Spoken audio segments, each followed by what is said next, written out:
Salut. J'aime pas le mot retraite. Je n'aime pas. Je préfère dire je suis en liberté. Salut. C'est la liberté. C'est magnifique. Pouvoir aller Bonjour. où je veux, pouvoir me lever quand je veux. Je suis heureux avec les petites choses de la vie.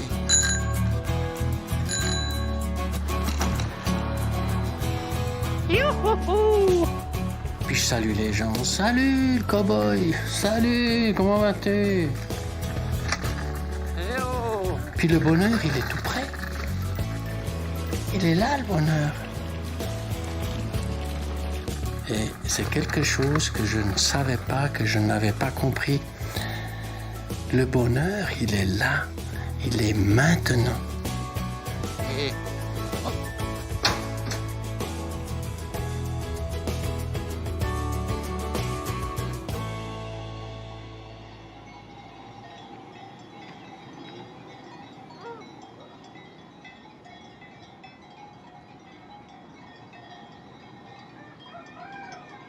Pour moi, Misérable, c'est un peu le Népal. C'est le village népalais du Valais. Parce que c'est pentu. Et j'en connais pas trop des villages qui sont accrochés à la montagne comme ça. Comment on dit accroché comme une huître à son rocher. Je trouve ça très beau.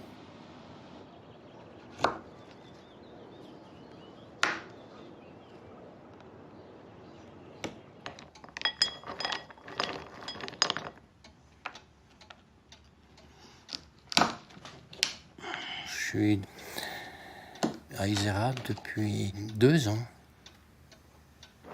Je travaille à la ville de Lausanne. Je suis venu à Isérable parce que j'avais entendu parler de ce village qui est hors du commun et j'aime les choses qui sont hors du commun.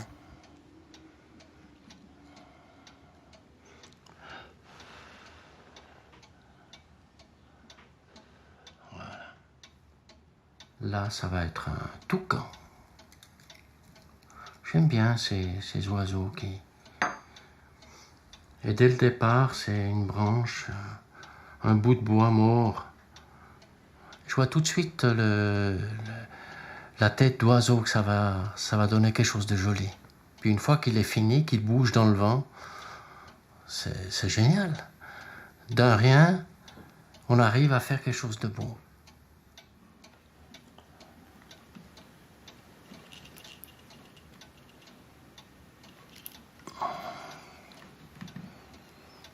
Ah ben voilà.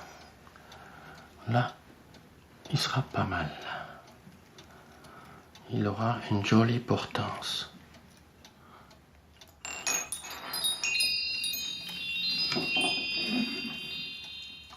Et c'est important qu'ils aient un air digne et non pas triste.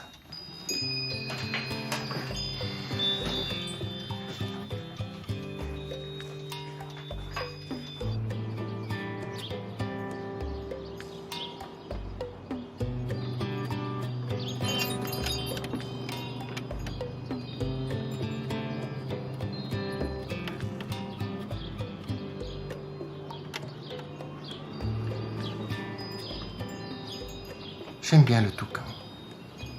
Mais je les aime tous, du moment que c'est moi qui les ai conçus, c'est moi qui les ai réalisés, c'est mes petits oiseaux. C'est mes petits oiseaux à moi.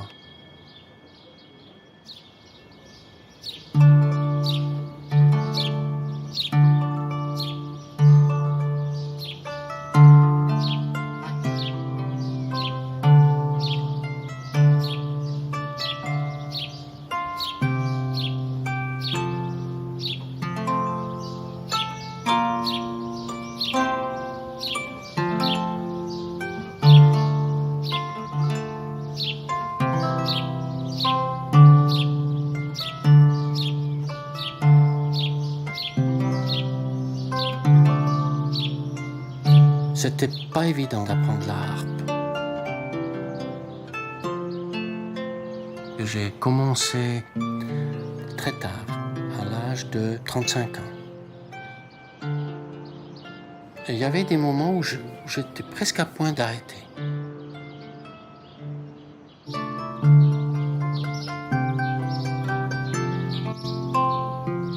Et ma mère, elle me disait toujours l'harpe, écoute l'harpe, Ernesto, regarde comme c'est beau. Et maintenant, j'en suis tellement fier qu'elle m'ait connu en arrivant à jouer cet instrument.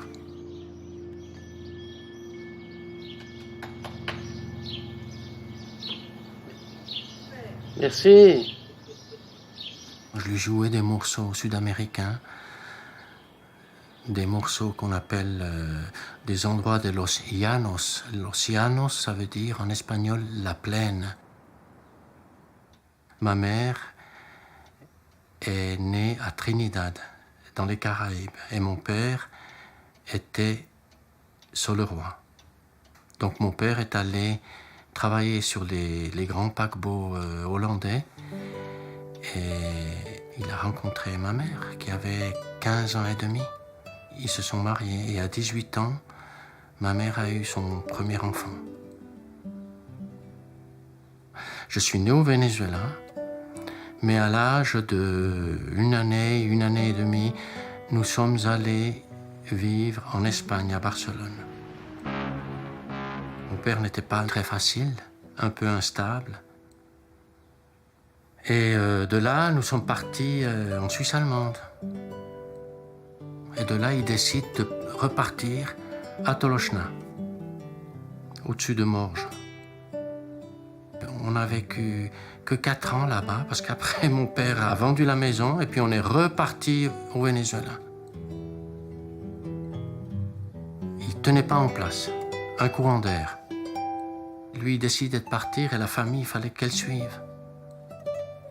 Alors après 8 mois, on est reparti de nouveau pour la Suisse. Et ensuite, je suis allé faire mon apprentissage de cuisinier à Morges. J'ai fait ce métier de cuisinier sans trop grande conviction. Je sentais que c'était pas tellement mon truc.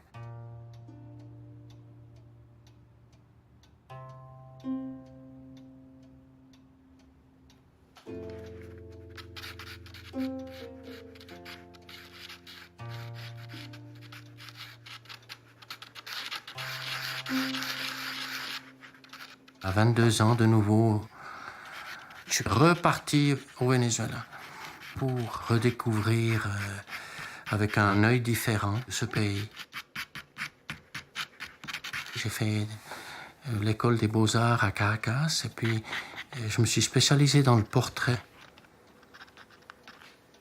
De fil en aiguille, j'ai été conduit à participer et à dessiner des vedettes, des chanteurs dans des émissions de variété.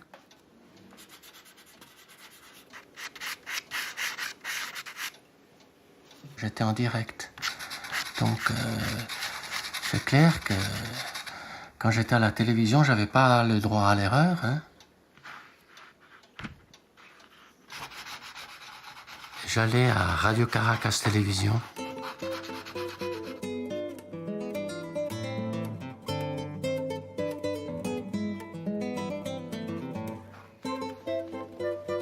Et j'ai côtoyé toutes ces personnes. Voilà, j'étais dans ce milieu-là. Ça, c'est Pelé.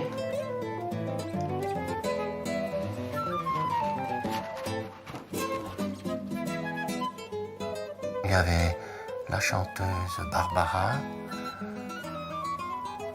toute simple, toute modeste.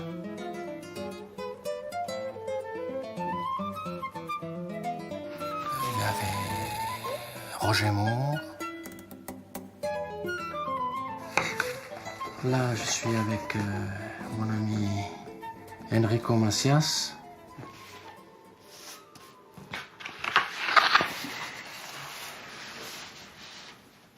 Parfois, il y en avait qui étaient un peu pressés de repartir après l'émission de variété. Il y en a d'autres qui partageaient des moments avec nous. Et puis ça c'est quand j'ai rencontré Michael Jackson quand ils sont venus au Venezuela en 1977. Ils étaient c'était les 5 Jackson, les frères Jackson. Pour moi, c'était une belle aventure de rencontrer ces gens-là.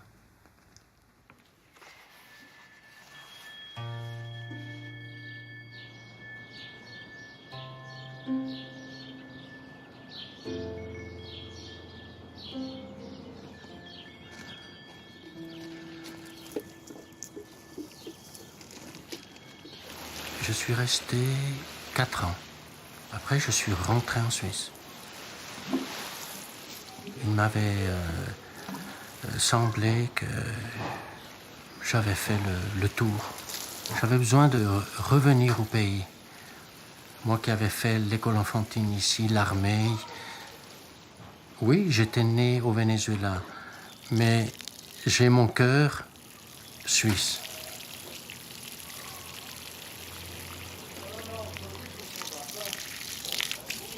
Ben oui, tu vois, il faut arroser avec cette pluie. Ils ont soif, ils tirent la langue.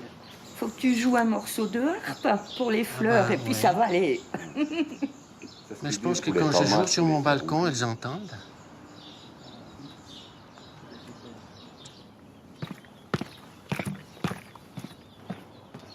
J'ai fait plusieurs travaux. Travail dans l'hôtellerie et par la suite à la ville de Lausanne comme fonctionnaire, comme intendant, concierge à l'hôtel de ville pendant 25 ans. Le fait de travailler ne me permettait pas vraiment de me donner à ce que j'aimais, à l'art, à créer. Et je pense qu'il y a un Ernesto qui est resté en sommeil un peu toutes ces années, jusqu'à la retraite.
Je pense qu'il y a 2 Ernesto.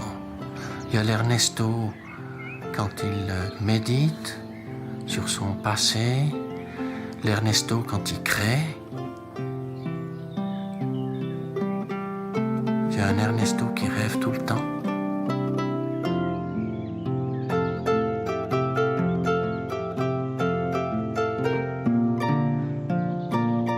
Quand je joue un morceau péruvien, je ne suis pas là à sentir mes cordes. Moi, je suis dans les Andes. Je vois le haut plateau andin, le petit train qui monte, puis qui repart peut-être à Machu Picchu. Je vois les Indiens, les femmes avec leurs chapeaux. C'est génial de pouvoir partir comme ça avec la musique que tu fais toi-même.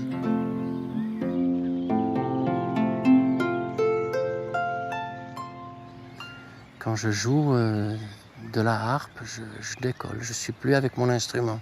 Je vivre peut-être, oui, je vivre avec mon instrument. Et même mon instrument chante. Mon instrument chante avec le vent.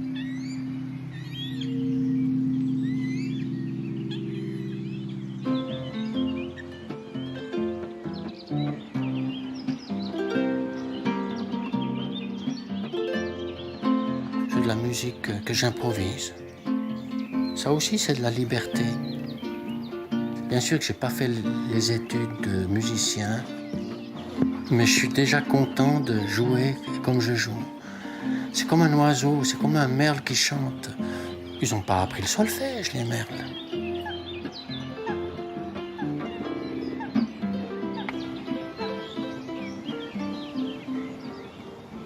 Il y a une chose que je me dis, chaque fois qu'un être humain apprend quelque chose, il se transforme automatiquement. Et tant qu'on vit, il faut être curieux. Tant qu'on vit, il faut essayer d'apprendre des nouvelles choses, des choses qui peuvent aussi apporter aux autres. Oh là Ah, super! Quel agréable bruit! Il y a encore pour le Merci. sommeil. Cousin. Ah bah santé. Ben, dis donc, il va bien. C'est la bonne température. Hein? Oui, vraiment. Il ne faut pas trop fort ni trop chaud. Il est Pour bon. les dames, ça va très bien. Non, Ah oui. La chaleur, elle est à l'intérieur du corps. Ça. ah, Il est assez grand. il est fruité. Hein, Avec ça, on voit plus un verre plus. Il y a même les cuissons d'Isérable, comme c'est joli. Ah oui, à la télé. Oui, hein. C'est l'inauguration du Du télé. Ah d'accord. On me disait, Misérable, c'est quand même un petit village, il faut te faire accepter. J'ai dit, ben, ça on verra bien. Moi, je vais aller là-bas, puis je vais pas changer, puis j'aime les gens. On prend même un colorant du studio. C'est toute la région, Françoise. Oui, c'est toute la région. Je mange avec la croûte. Ah, Brignon, oui, oui, oui. C'est vrai que je pense que je dois être à quelque part un peu original. J'ai commencé à m'habiller en cow-boy, ça fait 5-6 ans. Parce que je trouve que c'est élégant. Après 2 ans, les gens m'ont accepté. Ils se disent, bon ben voilà, c'est le cow-boy d'Isérable. Et puis voilà. Vous savez ce que c'est que ça? Jusqu'à 11 ans. Ah, dis donc. Monica. C'est mon colt. Ah, Oh, dis donc. ah, ça, c'est le. Celle-là alors. C'est mon colt de l'amitié, ça. Alors, ça te fait vibrer.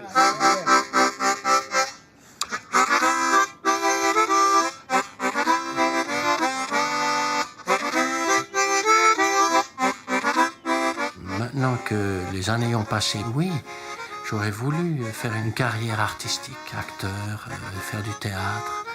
Mais malheureusement, le destin n'a pas voulu comme ça. Je pense que les gens, avec leurs yeux, ils me voient un peu l'original. À quelque part, c'est aussi une espèce d'acteur. Bravo! Mais je savais pas que tu jouais de l'harmonica. Ah, mais il y a des trucs Talons cachés, cachés. hein. Il dit partout. Hein. On est Les même... merveilles qu'il a déjà, ceci, hein. Hein, tu sors des trucs là. Là, tu chantes encore, hein. C'est bien. Allez-y alors. Ah, qu'il était beau, Isérable, le pays des belles nuits. Perché tout là-haut sur la phare, on dirait un nid d'oiseau. L'on y danse, danse, danse, l'on y danse, danse, danse, l'on y danse.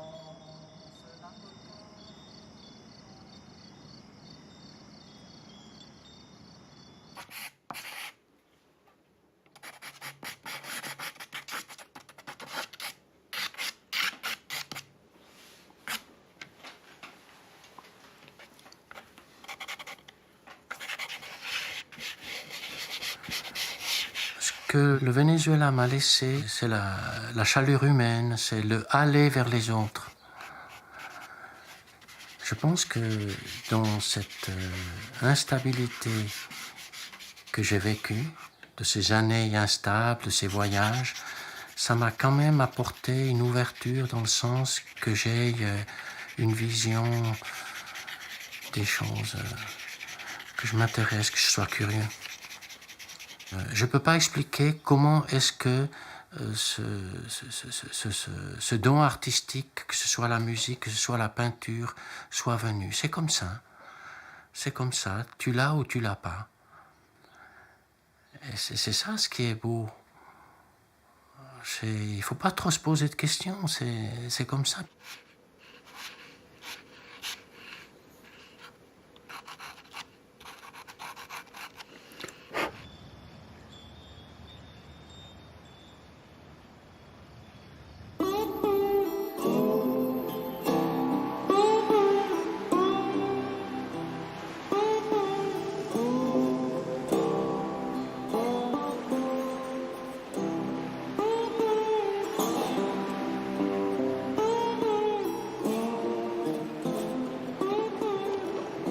Mais maintenant, à la retraite, je peux m'adonner à mes passions, à l'art. J'ai besoin de créer et je peux le faire en toute tranquillité, en toute liberté.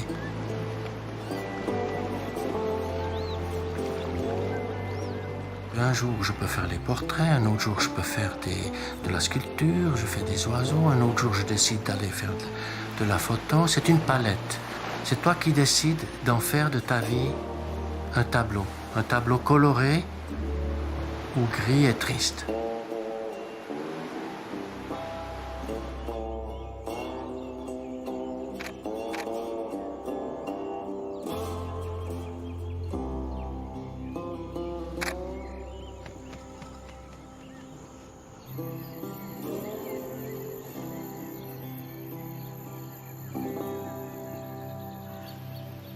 J'aime attendre, scruter, puis en même temps, je dirais que quand j'attends, je ne perds pas mon temps. C'est bien ça. Je suis là. Je crois que du moment qu'on est conscient qu'on est bien, on ne perd pas son temps.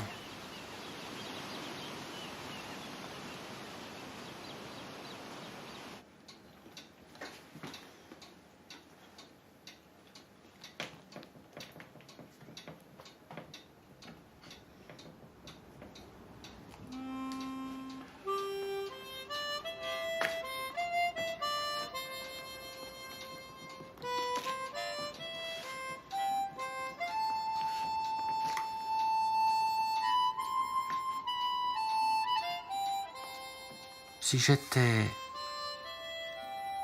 Ernesto peintre, uniquement peintre, non, je voudrais pas. Je voudrais pas, ça serait trop ennuyeux. Même si j'étais un peintre connu, je préférerais être l'Ernesto que je suis maintenant.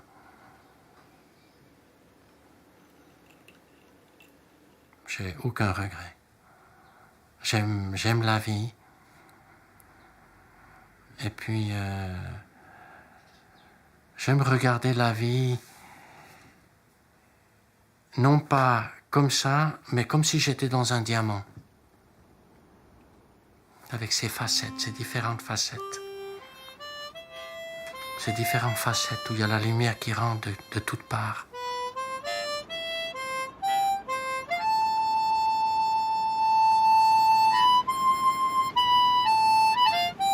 J'aime cette image d'être dans un diamant et de voir toutes ces lumières qui viennent à toi.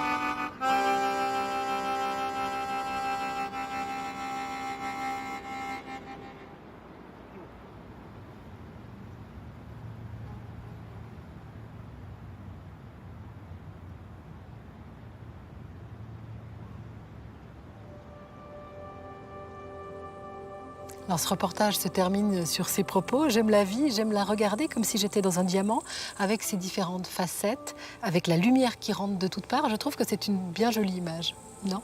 Oui, c'est une très belle image. Je l'aime aussi beaucoup.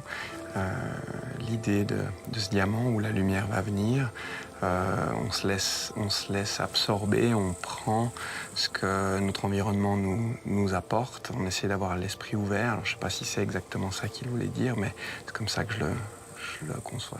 Et est-ce que c'est un vrai cow-boy? Parce qu'on le dit clairement, je m'habille comme ça par choix, parce que j'aime ça, c'est très élégant. Vous trouvez des similitudes avec les cow-boys que vous avez rencontrés aux États-Unis? Quelques-unes. Être un cow-boy, c'est d'abord dans l'âme, une certaine éthique au quotidien, mais l'apparence est importante aussi. Et puis ils partagent pas mal de valeurs aussi.